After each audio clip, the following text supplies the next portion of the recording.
Começa agora o programa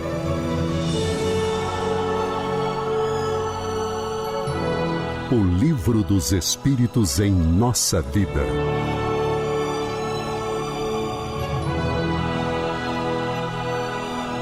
Olá, estamos de volta com o programa O Livro dos Espíritos em Nossa Vida. Se você está chegando agora para o nosso programa, seja bem-vindo. É uma alegria recebê-lo, é uma alegria tê-lo conosco semanalmente, sempre às terças-feiras, às 19 horas, quando o nosso programa vai ao ar. Quero dar as boas-vindas também ao nosso colega de sempre, Alcir Almeida. Seja bem-vindo, Almeida. Obrigado, Ricardo. É sempre uma alegria, sempre uma honra estarmos aqui para conversar sobre esse livro e conversarmos com vocês, né? Lembrando sempre, esse é um programa de vocês, feito para vocês. Se gostaram, deixem o like. Não gostaram, dislike. Mas, acima de tudo, coloquem a opinião de vocês e por que gostaram ou por que não gostaram. E divulguem, né?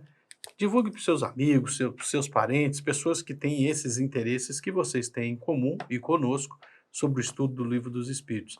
E até aquelas pessoas menos amigas, se você julga que ela tem interesse e vai até de repente se tornar um pouco mais amiga, tomando conhecimento aqui do nosso material. Forte abraço a todos vocês. Ok, Almeida. Na semana passada, nós iniciamos o capítulo 11 do livro 2º do Livro dos Espíritos, que trata dos 3 reinos. Né? E na semana passada nós iniciamos com a questão 585, fomos até a questão 588, e hoje nós vamos continuar a partir da questão 589, que trata dos minerais e das plantas. E na questão 589, ela é uma questão longa, tem um comentário do Kardec ainda depois da resposta, e nós vamos comentar tudo isso. Então, a questão diz o seguinte: certas plantas, tais como a sensitiva e a dioneia, por exemplo, têm movimentos que acusam uma grande sensibilidade e, em certos casos, uma espécie de vontade, como a última, no caso, como a dioneia, né? Cujos lóbulos apanham a mosca que vem pousar sobre ela para sugá-la e a qual parece armar uma armadilha para, em seguida, matá-la. Essas plantas são dotadas da faculdade de pensar? Está perguntando. Elas têm uma vontade e formam uma classe intermediária entre a planta vegetal e a natureza animal? Essas plantas são uma transição de uma para a outra? Aí Almeida, o Kardec pegou pesado agora. Hein? Pegou pesado. Assim como eu falei semana passada, a gente tem que se socorrer no Kardec, né? A gente tem que se socorrer. E essa pergunta aqui é um momento em que eu acho que a gente precisa sempre lembrar o que Kardec nos ensinou. Olha, nós tivemos aqui uma revelação, os espíritos vieram, disseram, de acordo com a nossa capacidade, lá em 1855, 56, 57, né? E ele deixou o registro. Toda vez que a ciência vier e nos ensinar uma coisa nova, fique com a ciência. Fique com a ciência, lembrando. Você sabe que eu gosto dessas coisas, né? Ciência não é uma verdade absoluta fechada, não é. A ciência não é sobre as coisas que a gente sabe, é sobre as coisas que a gente pergunta. É verdade. Né? Você que já estudou muito mais filosofia do que eu, sabe isso melhor do que eu. A gente tem que ter essa percepção. Ciência é um constante aprender, é um constante estudar, é um constante perguntar e encontrar respostas novas a cada minuto.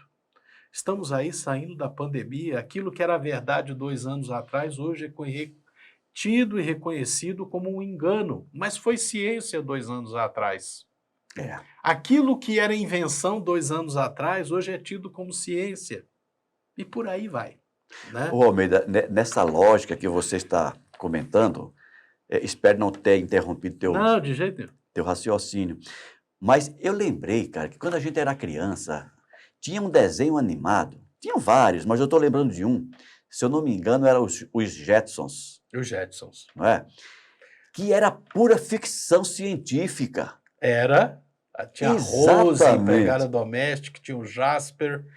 Era pura ficção científica. Muitas vezes a gente via aquilo como uma invenção, uma ilusão, que nunca aconteceria aquilo. Um telefone no bolso, lembra? Um telefone no bolso.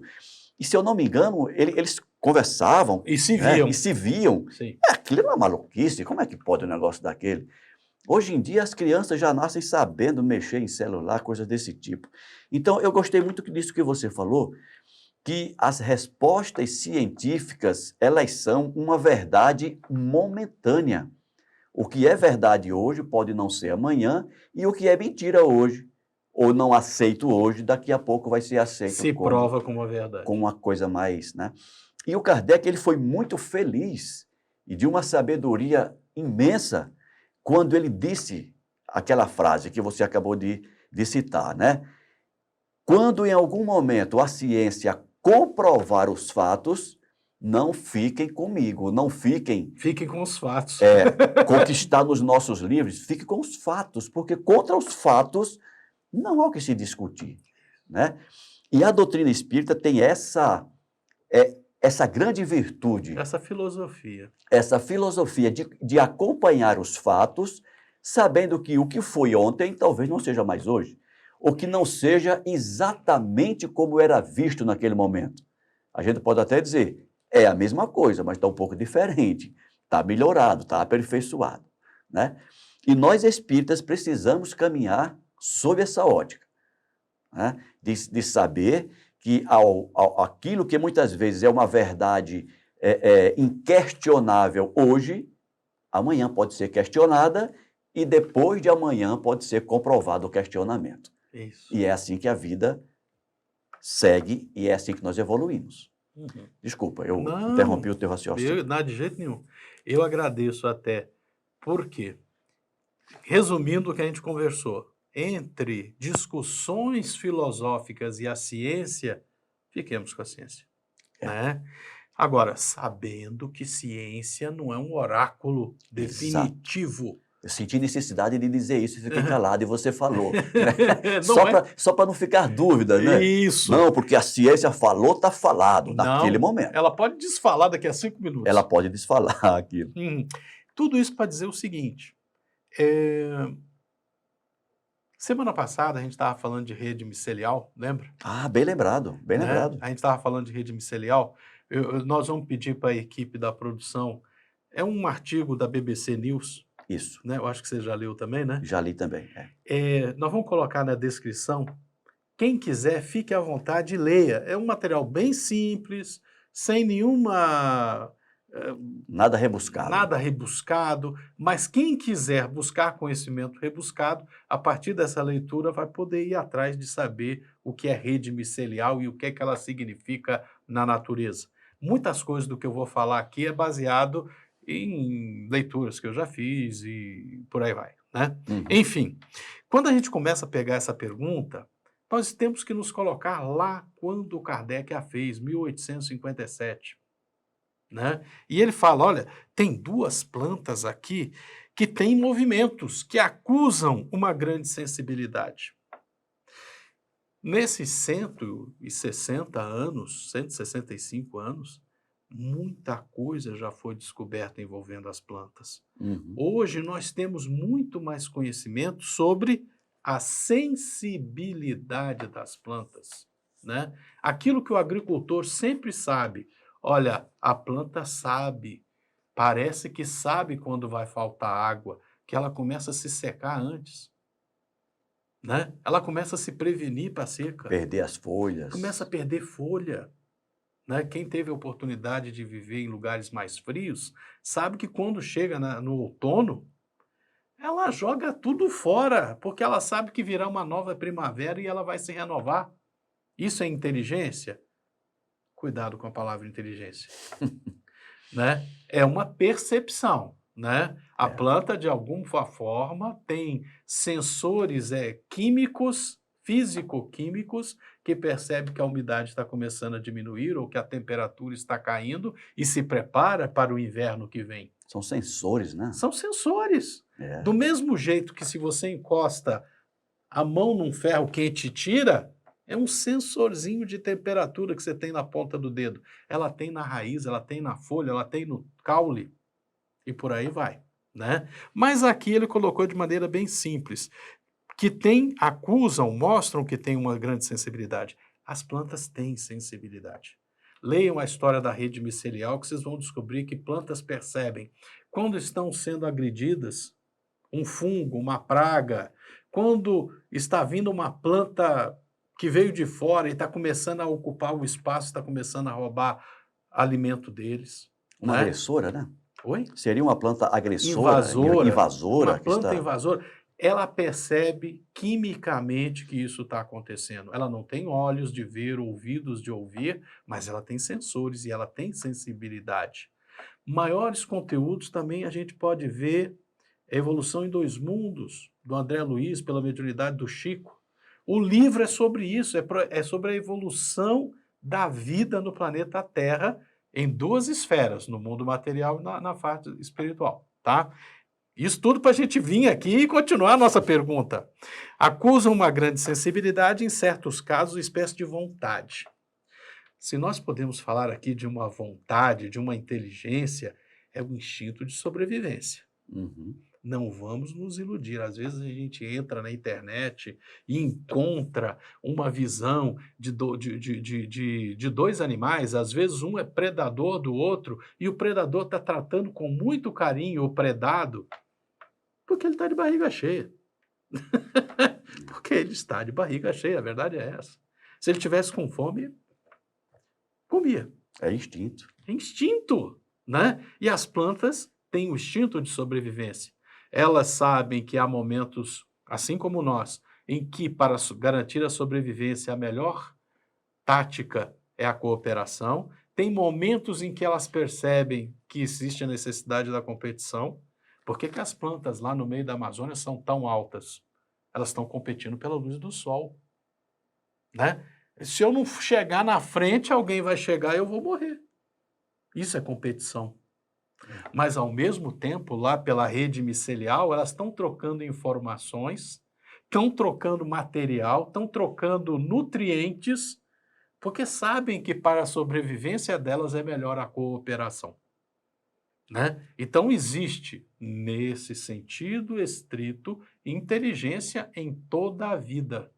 Nós vamos encontrar isso entre bactérias, entre vírus, entre plantas, entre animais, e o livre-arbítrio. Porque nós, seres humanos, fazemos as coisas já sabendo que elas terão consequências. Né? A planta, ela está aprendendo a ter instinto. Né? O animal já tem um instinto e está querendo encontrar alguma coisa a mais. E já tem uns lampejos de pensamento. Mas o pensamento contínuo e o livre-arbítrio é nosso, no gênero humano. Né? E tudo isso para continuar aqui. Aí vem as perguntas em si. Essas plantas são dotadas de faculdade de pensar? Não. Plantas não pensam. Elas têm sensores químicos, sensores físicos. Elas sabem se está mais úmido, se está menos úmido, se está mais quente, se está menos quente. Mas não racionalizam, não raciocinam sobre Ela isso. reage. É uma reação. Está mais úmido, então eu posso gastar mais água. Aí tem uma coisa na folha que é o estômago. Eu posso trabalhar com o meu estômago mais aberto, eu posso perder mais vapor d'água para o ambiente externo, porque eu tenho mais água. Então eu posso crescer. Uhum. Né? A água é necessária para as plantas crescerem. Isso a gente aprende quando é menino pequeno, né? Né? Não tem outra maneira de dizer. Mas ela pensa sobre isso? Não, ela reage. A temperatura está mais quente. Então eu preciso de menos energia para as minhas reações internas de vida, de reprodução da vida. Então eu posso acumular mais energia, eu posso formar meus frutos, eu posso emitir minhas flores, eu posso reproduzir. Não, a temperatura está muito baixa, eu tenho pouca energia no sistema. Então eu vou gastar menos energia, eu vou recolher minhas folhas, eu vou fazer minhas folhas secarem, quando o tempo melhorar eu produzo outras, né? Ela não pensa sobre isso. Ela simplesmente reage, é instinto. É instinto em desenvolvimento, né? Só para responder essa pergunta. Uhum. Plantas pensam? Não. Elas têm uma vontade, esses dois gêneros aqui. A sensitiva, que também a gente chama de Maria fecha a porta, Uhum. eu conheço lá na minha região como Maria Maria fecha a porta, mas tem outros nomes. É uma plantinha, você encosta, ela fecha se tudo, fecha. né? Elas têm uma vontade? Não. Não existe vontade fora da vida humana, né? Vontade como nós entendemos, não.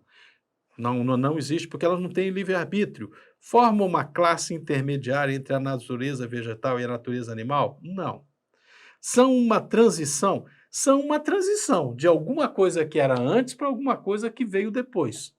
Afinal, isso, nós, seres humanos, somos a transição. Como diria Nietzsche, Estamos em transição sempre. não, como diria Nietzsche, aquela frase famosa do Nietzsche, nós somos aquele ser balançante na corda bamba entre o infra-humano e o sobre-humano, super-humano, né? É, É mais ou menos assim a frase do Nietzsche. eu acho que isso está no livro Humano, Demasiadamente Humano. Eu acho que é isso mais ou Não, menos. esse é o livro do Nietzsche, do Friedrich Leal. Nietzsche. Não, Ah, do é, Nietzsche. do Nietzsche original, tá, É. humano, demasiado, Você tem o Assim Falava Zaratustra e depois tem esse, é o Humano, demasiadamente. Demasiadamente Humano, uma coisa desse É que tem um tipo, livro da mais ou Leal menos. com um nome parecido. Ah, tá. Mas a gente tem que ter essa percepção. Nós, seres humanos, também somos transição. Nós somos transição entre a ameba, né, e o anjo, É, né? E aquela história. Jesus nos trata a todos nós porque ele enxerga em cada um de nós a semente desse anjo que virá. Às vezes a gente não percebe isso, né? Então, resumidamente, plantas têm sensibilidade? Tem sim, né? Ah, elas pensam? Não, elas não pensam, elas reagem conforme os sensores que elas detêm, que elas trabalham com ele, dão informações para ela, elas reagem, crescendo mais rápido, crescendo mais devagar e por aí vai. Elas não têm vontade, mas elas são sim a transição entre uma vida que se foi e uma vida que virá. é isso. Eu pesquisei aqui enquanto você falava, o título é Humano, Demasiado Humano. Humano, demasiado humano. É do Nietzsche, não é demasiadamente, é demasiado humano. Ok. Meu amigo, eu vou ler a resposta, mas você foi além da resposta. Então, né? vamos embora. É que é um texto, é que é uma pergunta maravilhosa para introduzir esse assunto. Não, e você foi muito feliz, você foi fatiando a pergunta, por isso que eu fiquei caladinho aqui e deixei você discorrer, foi muito bom. E a resposta que os espíritos deram para o Kardec foi também sucinta, mas também direta. Tudo na natureza é transição. Tudo é transição, pelo fato mesmo de que nada é semelhante e que, todavia, tudo se liga. Cara, você me desculpa te interromper, Por favor. mas é aquela coisa. Eu recomendo a quem quer ir profundamente sobre esse tema, releia, para quem já leu, leia, estudando, para quem ainda não leu, Evolução em Dois Mundos. Tudo se encadeia, é um novelo que teve um começo, mas nunca terá fim. Como nós somos. Né? É verdade. E quando eu li aqui esse trecho da resposta, tudo se liga, me veio à mente a rede micelial. Sim. Né? Tudo tem ligação. Tudo ligado, tudo é interconectado, nada está isolado na natureza. Né? As plantas não pensam, por conseguinte, não têm vontade. Ponto. A ostra que se abre e todos os zoófitos não pensam. Não tem senão um instinto cego e natural. Ou seja, por isso que eu fiquei admirando enquanto você falava, porque você conseguiu resumir tudo isso. Deu exemplos excelentes. Volto a recomendar o artigo lá da BBC Da rede micelial. News, sobre rede micelial, que vai fazer todo o sentido, vai ajudar a entender essa pergunta e essa resposta. E tem um comentário E do você me Kardec. desculpa. Por favor. Gente, é só para botar a cereja na frente do povo aqui, só para vocês terem noção, esse artigo ele vai citar uma doutora que eu não vou lembrar agora, mas é da British Columbia, do Canadá, Susana alguma coisa. O material dela é de 2014. Essa história de rede micelial, enquanto internet das plantas, é coisa recentíssima na ciência, tá? O nome da pesquisadora é Suzanne Simard. É Simard, com D mudo, né? Uhum. Ela é da Universidade de British Columbia, no Canadá. Isso. Bacana, excelente. É uma excelente leitura. É uma leitura que vocês não vão perder 5 minutos e vocês vão entender metade do que a gente falou aqui. E é interessante que muita gente ainda questiona quando o Kardec diz que o Espiritismo é uma ciência, e tem gente que diz que não é ciência. Quando a gente lê essa pergunta e lê um artigo como esse, que é ciência pura, É ciência pura. como se completam as duas coisas? E te digo, quando eu li esse material e fui reler lá o André Luiz, poxa, o André Luiz estava falando sobre isso 60 e poucos anos atrás, É verdade. né? Mas o Kardec, em 1857, ainda não tinha essas informações, né? E tudo Não. isso para dizer, espiritismo não é obra acabada, É verdade. é obra que se constrói dia a dia. E quando nós dizemos não, quando o Kardec diz que é uma ciência, é sim uma ciência, só não é uma ciência... Hard science, como dizem os Exato, anglófilos. não é uma ciência física. O objeto de estudo da ciência espírita não é o mesmo objeto de estudo da ciência empírica, da ciência cartesiana, da ciência acadêmica ou da ciência material, como queira dizer, né? Uhum. O objeto de estudo da ciência Ela está mais acadêmica próximo da filosofia. o objeto de estudo da ciência acadêmica é a matéria, é a física, é a química. O objeto de estudo da ciência espírita é o espírito, que não é matéria, né? Que não está na tabela periódica de química. Por isso que os métodos são diferentes e não adianta você querer fazer ciência espírita utilizando os métodos da ciência O objeto não permite. acadêmica. O objeto é outro. O objeto não permite. O objeto O não objeto permite. tem vontade própria. Ainda tem isso. O objeto tem O vontade objeto própria. não é inerte, ele tem vontade própria. É aquela história, né? E é mutante. E essa é a explicação que eu achei mais sensacional em algum livro, uma vez eu li isso. Como nós vamos utilizar o método cartesiano de uma ciência dura, né? Como é a física, nem tão dura assim, né? Uhum. Como é a matemática. A matemática Perfeito. é uma ciência dura, né? Ela é exata. Como é que eu vou usar isso para fazer uma experimentação de mediunidade? Né? Como diria o outro, que o Hermann Hesse, né? O médium de hoje não é o médium de ontem. O espírito de ontem não é o espírito de hoje. E ele está com vontade de ser experimentado? Algum deles? Ele está se predispondo a isso? A ser um objeto analisado? Você pega aquele bloco, coloca numa rampa inclinada com 60 graus para ver a aceleração, não tem vontade do bloco de não descer. Ele vai descer. Ele vai descer. Ele vai cair. Mas, de repente, o espírito não está afim de se comunicar, o médium está ali e você não ouve nada. E aí o outro conclui, tá vendo? Não existe mediunidade. É isso, gente, bacana. Vamos ler o comentário do Kardec sobre essa resposta? Uhum. Kardec diz assim: o organismo humano nos oferece exemplos de movimentos análogos sem a participação da vontade, como nas funções digestivas e circulatórias. Ninguém diz para o seu pulmão, abre, fecha. Ninguém diz para o coração, bate, não bate. Cuidado, que até isso a ciência evoluiu, mas se você começar a se inclusive os livros espíritas falam sobre isso. Última instância, a tua saúde ou falta de saúde está na tua mente. Sim. Se você começa a você vai começar a respirar mal. Não, tudo bem. Eu digo assim, você pode mudar o processo respiratório, você pode aperfeiçoar, você pode respirar melhor. Mas eu digo... Ou pior também, se você tiver numa vibração ruim, você vai dormir e a sua respiração vai estar horrível. Perfeito. Mas o que eu estou dizendo é, o pulmão, ele não depende que eu mande ele, Para de respirar agora por meia hora. ele não vai te obedecer, Não. né?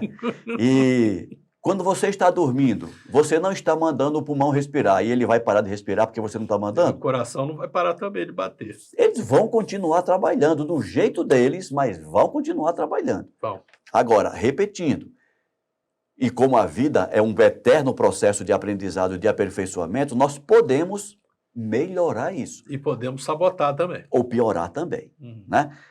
Digamos, o Almeida, com a sua estatura, com o seu peso, resolve sair daqui agora da gravação e vou correr 10 quilômetros.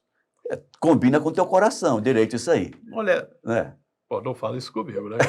Olha, eu não tenho mais joelho, gente, mas correr eu corro. É mesmo? Corro. Se precisar correr 10 km eu corro. Então me coloca no teu lugar. É que eu não tenho joelho mais. Eu não chego nos 5. Eu perdi as cartilagens. É uma questão genética. Mas é isso, né? É o que o Kardec disse. Esses órgãos e tantos outros, eles fazem a sua função independente da nossa vontade. Continuando. O piloro se contrai ao contato de certos corpos para lhes negar passagem. Deve ser como na sensitiva, na qual os movimentos não implicam de modo algum na necessidade de uma percepção e ainda menos de uma vontade. Aí nós vamos ter que responder, porque alguém vai perguntar o que é piloro. Estou esperando você comentar. A questãozinha aqui É a glote, da né? glote, né? Gente, só para vocês saberem, o piloro fecha por uma pressão física. Não é vontade nem nada, não. É física. Exatamente. O peso do alimento faz com que feche a entrada do pulmão. É por isso que comer, engolir, respirar ao mesmo tempo não dá certo. Porque na hora de engolir ele fecha para que não vá para o pulmão, né? Exato, para que não entre comida no pulmão, o que causaria um problema terrível.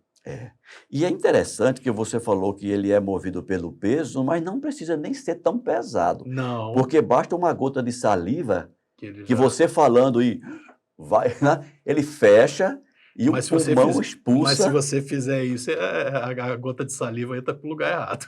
Entra, Aí tu vai ter a tosse, tu vai jogar pra fora. exatamente. Que é outra reação, né? O Que pul- você não precisa ter vontade. Não, você não precisa dizer pulmão tosse, que está entrando saliva. E tem umas coisas que você não fala pro fígado, segura as gorduras. Você não fala pros rins, filtre o sangue, né? Tá tudo funcionando aí, né? Agora, lembrando, entre Evolução em Dois Mundos, André Luiz, de uma maneira sensacional, explica que isso já foi aprendizado. Isso é coisa adquirida. Do mesmo jeito que você encosta a mão na barra de ferro quente e tira, isso já foi aprendizado. Hoje é reflexo. Tem um livro da Joana de Ângeles, não vou lembrar o nome agora, se eu não me engano é o Autodescobrimento, quando ela diz que o nosso cérebro levou 2,5 bilhões de anos, se não me engano, Deve ser milhões. ou milhões, levou muito tempo para ele chegar onde ele chegou hoje, né? Não surgiu assim do nada, Não. né? E assim as nossas funções físicas também, né? Todos esses órgãos foram se desenvolvendo até chegar no nível que eles estão hoje. Almeida, terminamos aqui a análise da nossa questão e eu acho que terminou o nosso tempo também. Uhum. Gostei muito dessa Reunião de hoje. reunião de hoje. Essa questão muito bela, assim como a sua explicação, o seu comentário. Forte abraço, gente. Nosso tempo já se foi. E aqui estamos encerrando o nosso programa de hoje, lembrando que o nosso programa vai ao ar toda terça-feira, às 19 horas. Esperamos vocês. Grande abraço a todos e até a próxima semana.